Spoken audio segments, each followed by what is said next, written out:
I have to know, how long did it take you to get that stash? 3 hours. I shaved earlier.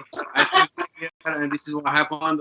I'm gonna shave before I go to bed, and when I'm gonna wake up in the morning, full beard. Stuck at home? Missing the bar? Welcome to Home Bar Star. I'm Sean Evans, I'm a spirits journalist, and we're going to bring a little bit of the bar to you. Each episode, awesome mixologists will compete over video chat to help a guest make the best cocktail using only the ingredients found around their house. They'll provide the mixers, we'll provide the booze.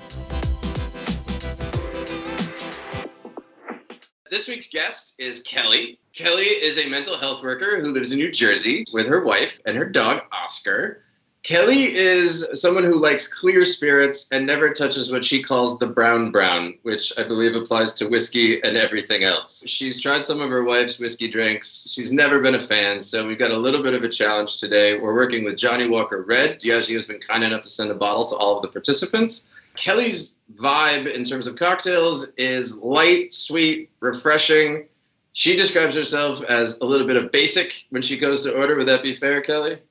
That's very accurate.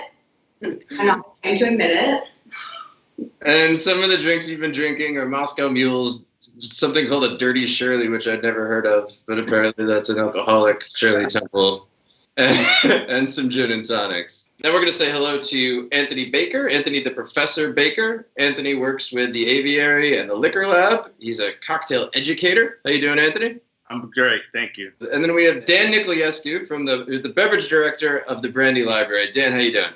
Hi, how are you doing? I'm doing excellent. Kelli's ingredients includes a bunch of citrus, lemons, limes, some bananas, some frozen berries. We had some pineapple juice, coconut water, ginger beer, plenty of bitter simple syrup, and obviously we have the Johnnie Walker Red. Kelli, who would you like to start with? I think I'm going to start with Dan because I have a pressing question about where are you from? Like, what is that accent? Hi, I was born in Romania. I'm half Romanian, half German. Are you ready to make a drink with me? Yes, I'm nervous, but I'm ready. Do not be nervous. Do not be nervous. This is going to be a very, very easy drink, a very simple drink. This is called Mammy Taylor. It's basically a highball. It is a variation of a horsey snack, but it's made with Scottish whiskey. We're going to need a couple of things. A whole lemon, a highball glass, ice, Johnnie Walker Red Label, and we are going to need ginger beer, which I'm going to take from the refrigerator right now because I wanted to have it very, very, very cold. Okay? I'm going to put it on some ice right now. Do you have a knife available? I have 4 knives available. Wow. Okay. I'm very impressed. Oh, excellent. Just take a paring knife or a utility knife. Because what we want to do, we want to peel this lemon. You just want to make a long spiral of this particular peel.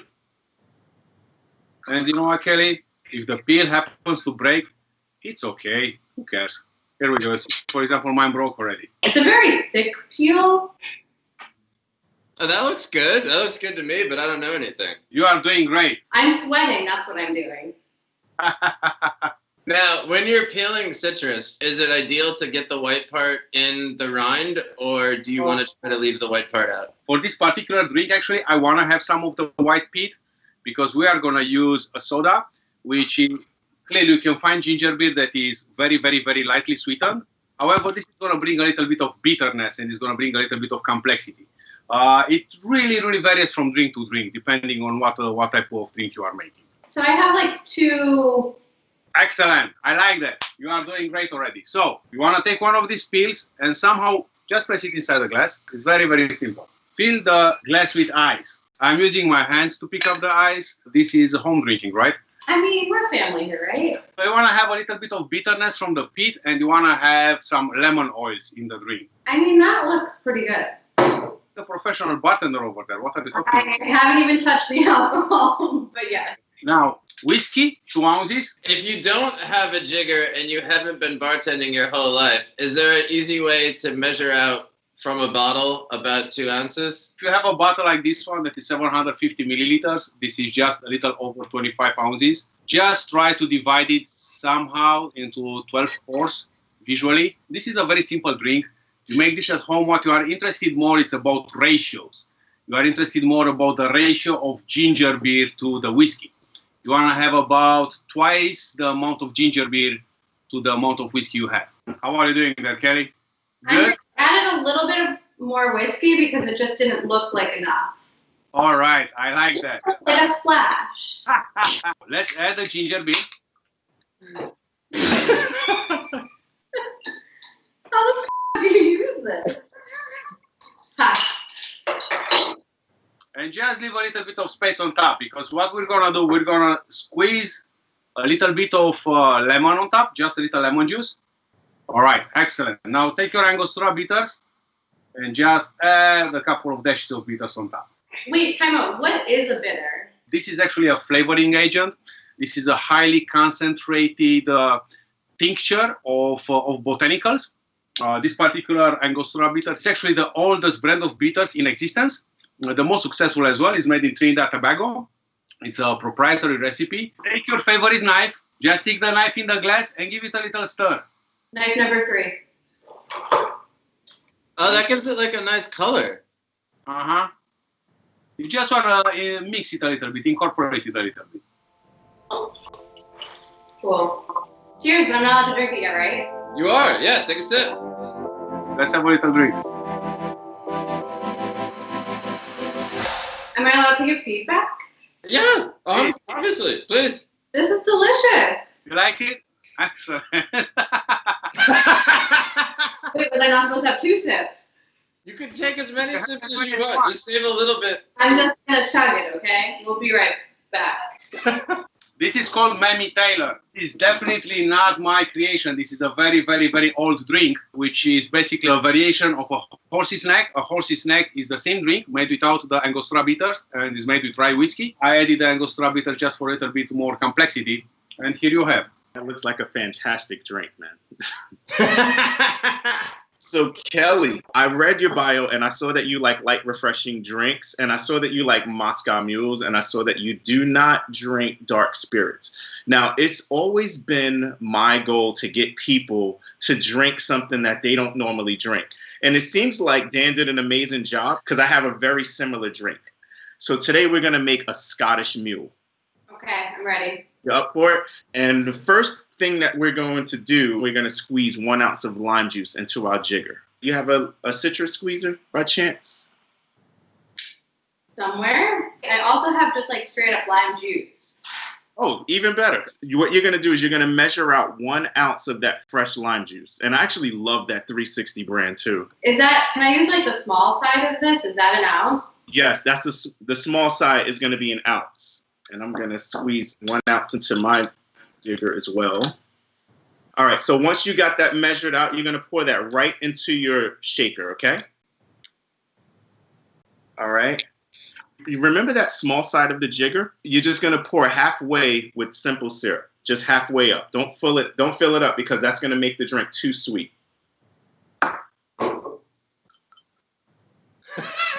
Kelly, what's that look for? Halfway, and then I went like 3/4. All right, we're good. We're saved. Awesome, awesome. Now, the next step, I saw that you had bitters, and I was so happy that you have Angostura bitters because I have an array of bitters at my house, and I wanted to use particularly this one. So what I want you to do is I want you to take your bottle of bitters and look at me very closely. I want you to give me 2 aggressive dashes, okay? 1, 2. Be very aggressive about it. All right. What you don't want to do is be hesitant. You want to, yes, just like that. 2 aggressive dashes. Perfect. Okay.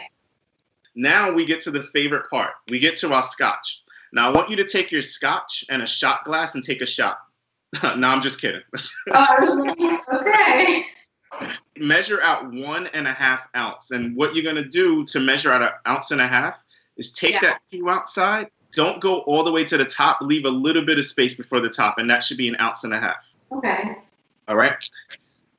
I'm heavy-handed, so I always want to put more. Even better. Even better. All right? Now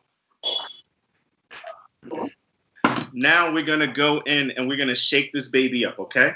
So what I want you to do is I want you to take a little bit of ice, maybe about 6 pieces of ice. Or if you have big pieces, put 4 pieces of ice inside of the shaker. Attach your head and your cap, and we're going to shake it really fast for 5 seconds. Now, the idea is to get the ice from here to here because what the ice does is it breaks. and it's going to bring the temperature down, and it's going to dilute it. So you want to shake it fast for 5 seconds like this.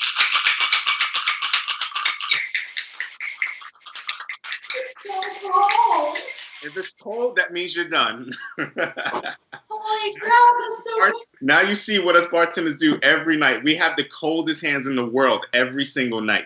Before you strain it, I want you to take that champagne flute glass that you had. I want you to fill it up with ice. Kelly, what you're going to do is you're going to strain right over the ice. You should have a nice little brown color. All right. Once you're done with that, you do have a bar spoon, right?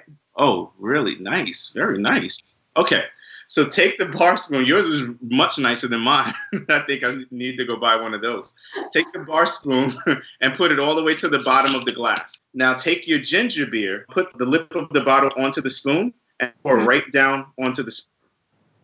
This helps carbonate the entire drink, and it helps to get the ginger beer throughout the entire drink. Whoa. What I really love to stress when I make drinks for people is I like the flavors to be all throughout the entire drink. You don't even have to stir. Just take your spoon out now and put it to the side. Now you're going to take that little slice of lime and place it right on the side, and that'll be your garnish. I need to recut mine.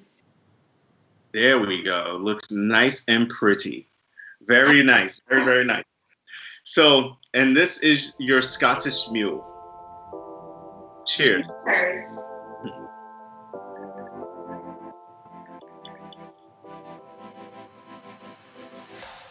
Ooh. I like them both. It's my easy way to get people to like Scotch. I love to add the bitters in there because it also helps with the digestion as well. So, and it adds another layer of flavor, kind of like a Christmassy flavor. Well, I hope you like it, Kelly. Kelly, before we started today, you're not a big Scotch fan. You've never actually liked anything. Now you have two beautiful options from these wonderful mixologists. What are your thoughts? I was really not looking forward to these drinks because I thought I would have to like fake my reaction. And I'm now sitting here with two like really delicious drinks in front of me. And they're both like aesthetically beautiful. Like I can't believe I made this. I don't think I've ever made a real cocktail with any sort of like peel or garnish. Who am I? Easy. It's so easy. I'm just like really impressed, and your patience and support was like so uplifting and encouraging. Now you gotta pick a winner. Hold both to camera, like both in front of you. And then just take a sip from the one that you'd want a second round of. Can I just pick both?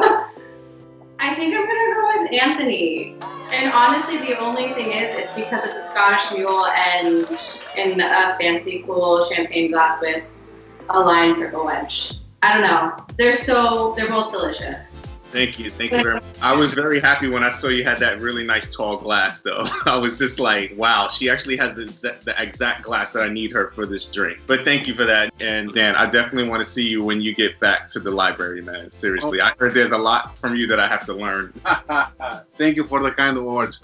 So just to wrap up, thank you to Kelly for being so awesome and such a willing participant in this. Thank you to Dan. Thank you to Anthony, and congrats to Anthony. Kelly obviously started this not liking Scotch beverages. She got two fantastic options. We forced her to pick one. I think she would probably have both again. You should definitely try both and tell us which one you like in the comments.